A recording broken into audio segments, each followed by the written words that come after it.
Shalom Ubracha, nous commençons la 5e Mishnah du 3e Pérec concernant le Hétrog. La Mishnah nous dit le Hétrog, le Cédra Agazoul qui a été volé, Vayavesh ou qui a séché Pasoul. Donc, comme nous l'avons vu pour les Mishnayot précédentes, Gazoul étant donné que la Torah exige ou le Kartem Lachem, c'est-à-dire que vous devez prendre pour vous, mais Lachem, c'est-à-dire ce qui vous appartient.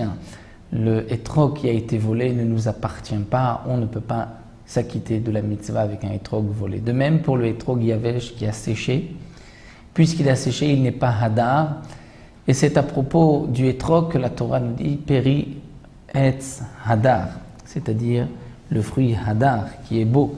Donc on apprend que le hétrog doit être hadar, un bel hétrog.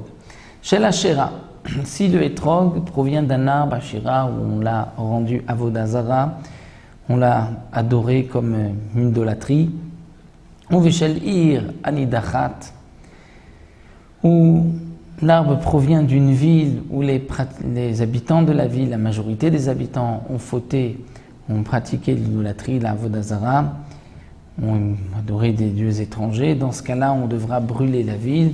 Et donc là aussi, le hétrog pasoul et pasoul. Shel orla. Si le hétrog provient d'un arbre qu'on a planté il n'y a pas très longtemps ou qu'on a bien sûr replanté ailleurs, on doit attendre donc à chaque fois 3 ans. Les 3 premières années, c'est orla, on ne pourra pas consommer les fruits. Et donc, puisque la Torah nous dit le kartem lachem, il faut que ce soit un fruit qu'on puisse nous aussi consommer, qu'on puisse en profiter. Et un fruit de orla, on ne peut pas en manger, on ne peut pas en tirer profit. Donc si le hétrog provient d'un arbre de orla, et encore dans les 3 années où on ne doit pas manger des fruits, c'est pasoul. Dans le cas où le hétrog est shel terumat mea, c'est-à-dire qu'on a un champ de hétrogim, on a ramassé plusieurs hétrogim, on a prélevé la terouma, donc ce prélèvement qui est donné au Kohanim, mais ensuite le fruit est devenu impur. La terouma tmea ne peut pas être consommée par le Kohen. Donc c'est pasoul là aussi, puisque on ne peut rien en faire, et donc il n'est pas lachem, il n'est pas apte à nous, donc c'est pasoul. Mais si c'est shel terouma teora, c'est-à-dire si on a prélevé la terouma, quelques hétrogim, et on a donné ce hétrog, par exemple, au Kohen, et que cette terouma est pure, est-ce que le Kohen peut s'en servir pour la mitzvah d'Herba Minim?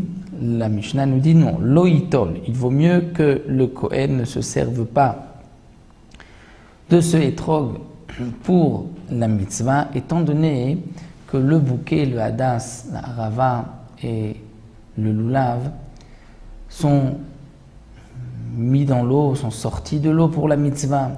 On le met dans l'eau pour ne pas qu'il s'abîme, qu'il sèche.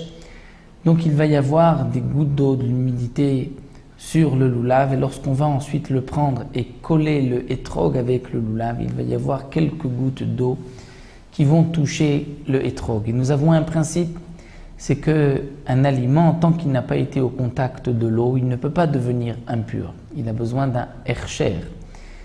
Ercher Touma, mais lorsqu'il a été au contact de l'eau, si ensuite il touche une impureté, il deviendra impur.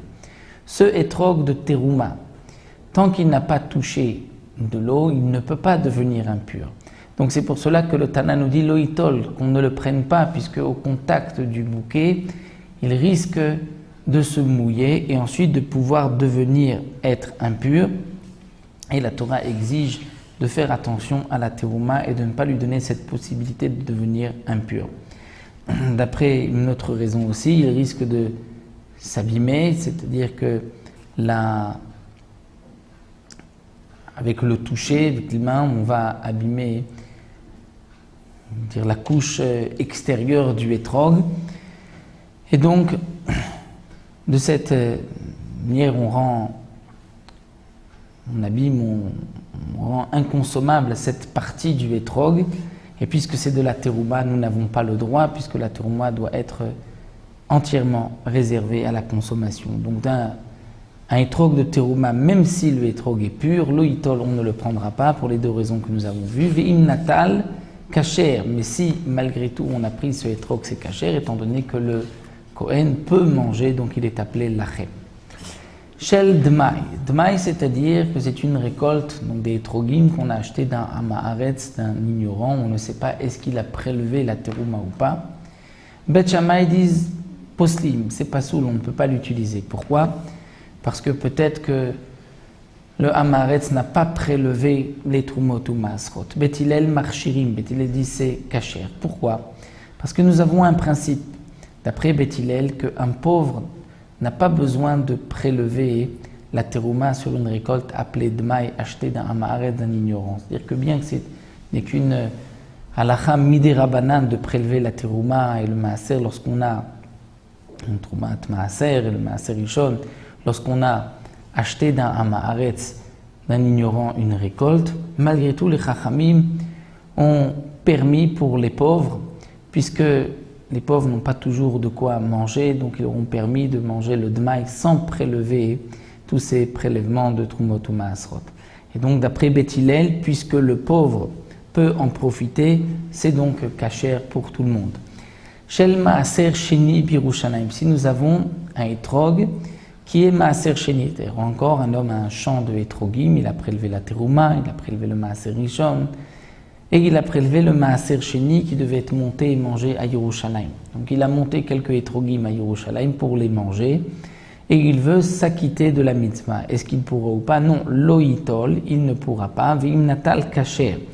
Mais si il l'a pris, c'est kasher. Et donc là, c'est pour la même raison que la terouma, parce que au contact de l'eau, donc on va permettre à ce maaser sheni de devenir impur par la suite, ce qu'on ne peut pas pour le maaser qu'on doit garder en